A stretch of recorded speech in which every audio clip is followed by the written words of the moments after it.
Ikiwa ni siku ya mwisho ya mwezi Juni mwaka 2017, tunakaribisha katika MCL Matukio. Kukuletea habari hizi ni mimi Janet Mesomapia. Siku moja baada ya Waziri Mkuu Kassim Majaliwa kusisitiza kuwa zuio la kusafirisha mahindi nje ya nchi liko pale pale, kambi rasmi ya upinzani bungeni imesema kuwa kauli hiyo ya serikali ina ukakasi na kwamba inajenga taswira ya sintofahamu kwa wakulima. Peter Edson aliyeko Dodoma anatuandalia taarifa ifuatayo. Akizungumza na waandishi wa habari katika ukumbi wa idara ya habari bungeni mjini Dodoma, Waziri Kivuli wa Kilimo, Mifugo na Uvuvi Sware Semesi amesema kauli ya Waziri Mkuu ya kukataza kusafirisha mahindi nje ya nchi inawakandamiza wakulima. Uamuzi wa serikali wa kukataza kuuza mahindi nje ya nchi ilhali haijatengeneza mazingira mazuri ya kununua mazao haya kwa wananchi inaleta kidogo hali ya sintofahamu au hali tata. Amesema wakulima wanafuata bei nzuri nje ya nchi, hivyo akaitaka serikali kununua mahindi hayo kwa bei ya soko. Nchi za jirani bei wanazozitoa ni nzuri kuliko bei za ndani.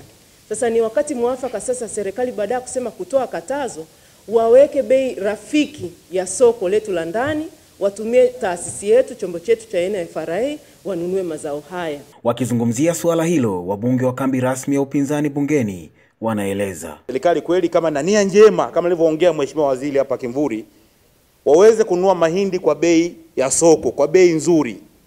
Na kishaweka bei nzuri ambayo wanauza hadi nje huko, wanaonunulia nje kama Kenya na maeneo mengine, hao wananchi watapeleka nje. Serikali imekuwa na tabia ambayo kwa kweli wakulima wanashindwa kuielewa. Anapolima serikali haipo, anapovuna serikali inaanza kuonekana. Inaanza kumpangia namna ya kutumia mazao yake. Ni sawa na kumpa mshahara mfanyakazi, alafu mwambie hizi usiende kunywa bia na hizi usiende kununua nguo, tumia kwenye kazi hii na hii. Wakulima wa mahindi wanategemea mahindi hayo kama zao la chakula na zao la biashara. Kwa hiyo kusema tu eti mpakani kule na Waziri Mkuu anapongeza mkuu wa mkoa wa Kilimanjaro kwamba anafanya kazi nzuri, yale malori yanazuiliwa, mahindi ya watu yanamwagwa, hawasaidii wa Tanzania. Peter Edson, MCL Matukio, Dodoma. Naibu Waziri wa Nishati na Madini Medad Kalemani ameliagiza shirika la umeme Tanzania TANESCO kuhakikisha mradi wa umeme wa Kinyerezi 2 unazalisha megawati 30 za umeme nchini ifikapo Disemba mwaka huu.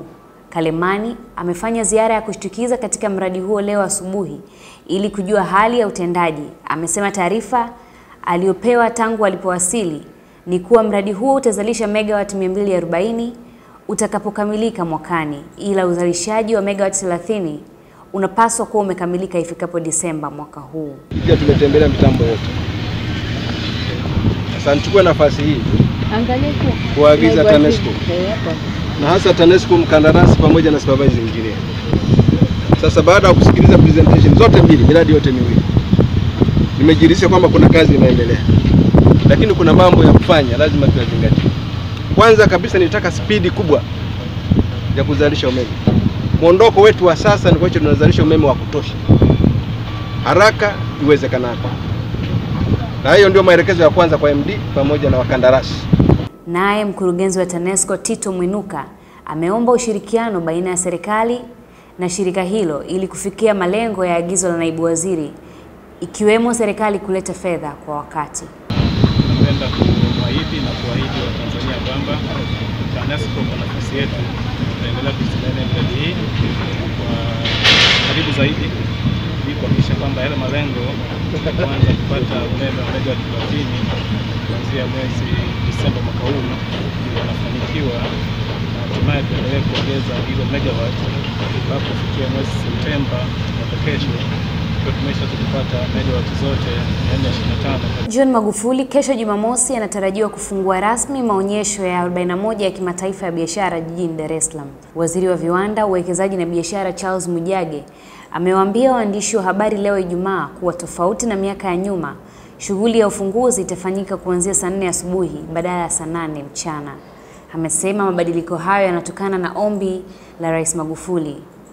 Ameongeza kuwa Rais Magufuli ameomba shughuli hiyo ianze mapema ili apate muda mwingi wa kuzunguka katika mabanda ya wajasiriamali wadogo na wafanyabiashara wakubwa.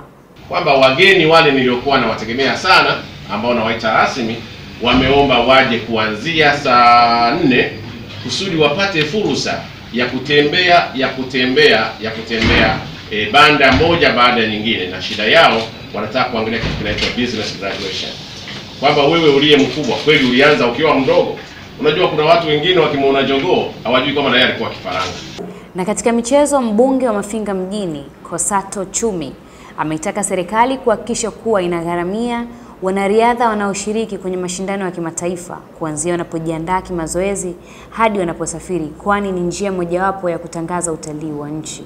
Mwandishi wetu Peter Edson ana taarifa zaidi kutoka Dodoma. Akiuliza maswali mawili ya nyongeza, mbunge Kosato Chumi amesema serikali ikiwekeza katika kuwasaidia wanariadha itachochea utalii nchini. Serikali iko tayari kuwasaidia wanariadha ambao wamequalify kwenda kushiriki mashindano makubwa ya kimataifa katika kuhakikisha kwamba wanapata visa kwa wakati.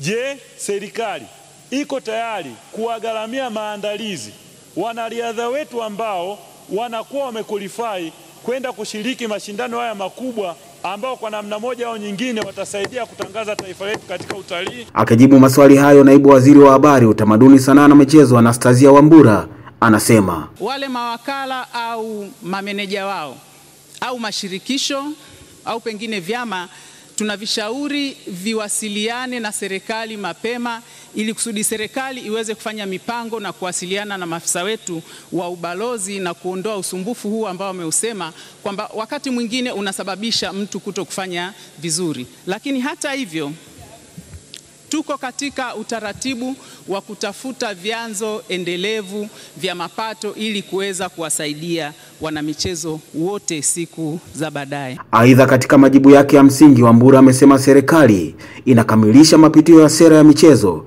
ili iweze kuendana na wakati. Katika jitihada za kuleta maendeleo endelevu ya mchezo wa riadha na michezo yote kwa ujumla, pamoja na mambo mengine, wizara inakamilisha mapitio ya sera ya maendeleo ya michezo ya mwaka 1995 ili kuhakikisha inaendana na mahitaji ya sasa katika maendeleo ya michezo, ikiwemo kuimarisha uendeshaji na usimamizi katika ngazi zote. Peter Edson, MCL Matukio, Dodoma.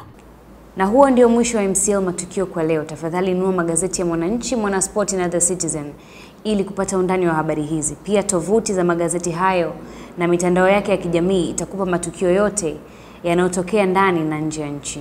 Kwaherini.